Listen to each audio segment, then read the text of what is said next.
Hi everyone, I am back to do a quick post about continuing the dialogue with your womb. So I've connected with some of you after having done the exercise, and here's kind of the part 2 of that. And I won't go a big long post, but the invitation here is for you to continue to have a dialogue with your womb space and your waters, which is another way to say you and your energetic field.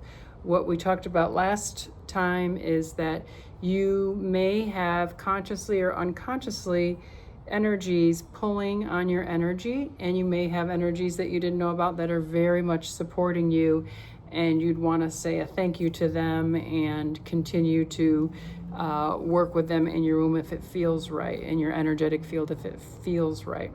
So we had our 4 directions: the back of us, energies in the back of us, the protectors, the supporters, the gardens, the strength. Those people would have showed up there. People's, places, things, words would have shown up there.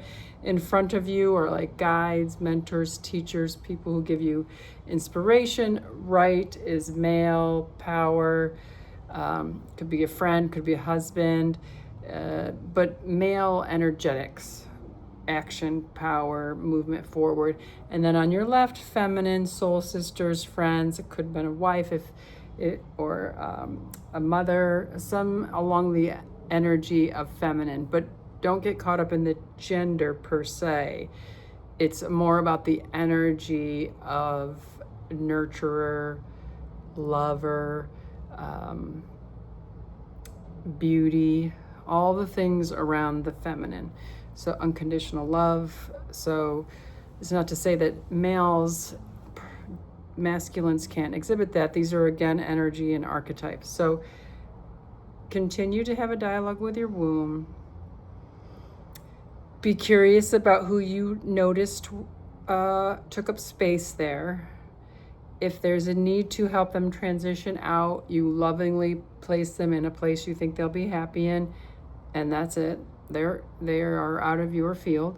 And then as you're continuing the dialogue, you may have names pop into your head, places, things, words that you do want to invite and give consent and choice to be placed in your energetic womb, your waters, your field of creation. Because again, the entire kind of purpose for this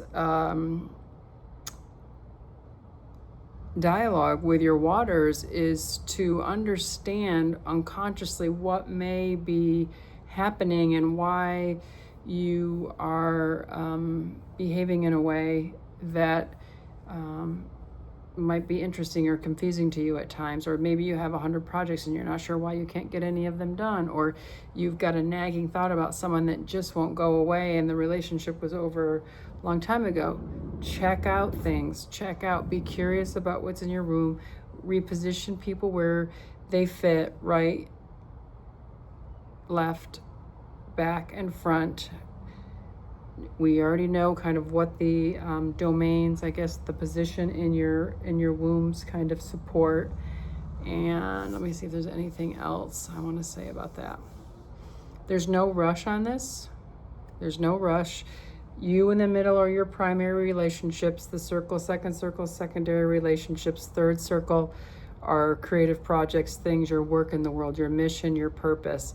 And then all 4 points of the womb, who, what, words, places, things can you either transition out or invite in that sets you up for the most success in who you're seeking to become and the visions that you want to bring into the world and manifest in projects, becoming in general. And so hopefully you enjoy doing this and you're super curious as you're doing it, and that you allow judgment, shame, or guilt to transition its way out of your energetic field. If you have noticed people, places, things, or words in your womb that you just don't know what to do with, a real example of this is, let's say that you're here's a hard one for people. Let's say your mother or your father is in your primary first relationship, and you don't have a great relationship with them, and you know that they draw your energy and kind of in a parasitic way suck you dry, right? So is that a person, regardless of their role in your life as the mother, father, brother, sister, husband, wife, is that a role that you would allow to stay in your energetic field? If I said to you, your mother is pulling every last ounce of your energy because she has this position in your womb and you don't have a great relationship, and she subconsciously is pulling, what would you say to me, right? What would you say to me? You would probably say, like, one, I feel terrible. It's my mother. What should I do? Two, you'd probably say, I can't see my mother leaving my energetic field all the way. And that's not to say that she would per se, but the energy that she's bringing to you either could be transitioned out, or you can reposition her in your womb so that she's in right relationship with you from an energetic standpoint, and not pulling and tugging on your energy and holding you back and being that voice, or whatever it is for you. It could be any relationship, but the primary relationships, mother, father, sister, brother, child is a huge one. Like, those are hard ones to say, like, they are not easy relationships for me, and I find them very draining, but I feel terrible because they are my primary relationships. Where should they go? In the womb, right? I'm certainly not the person, nor do I think anyone can tell you where these relationships fall, but I can confidently say that spend time dialoguing with your womb and your waters. Ask the hard questions of your womb and your waters, and whatever comes, accept it.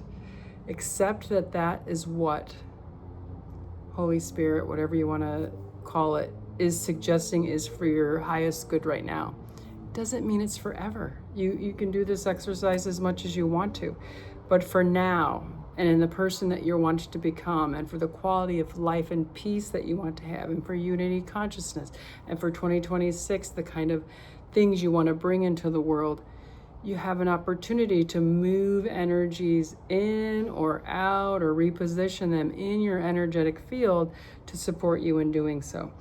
Very natural to have all the feelings around primary relationships, even secondary relationships, because you could say, I've had this friend for 20 some years. I can't imagine, them kind of being placed somewhere else in my life energetically. But if you don't enjoy talking to them anymore, and you're not spending time with them anymore, but they're still hanging out there because maybe you have, something unresolved between the two of you, and it's an energetic pull that subconsciously is there kind of eating at your energy, you want to take time to have a dialogue with your waters and clear that out. You don't have to call the person. This is not that. This is you controlling, choosing, deciding who you give consent to work with your energies and who you do not. So you have the choice. Your energy is not a choiceless experience. It is very possible that you picked up things, stored them in there throughout your life, have no idea what you found in there until you spend time talking. And that's the way forward, just to keep talking with your womb, Hara Dantien. Do I want to say anything else? I don't think so. No. Have fun with this. Be curious. Ram Ram.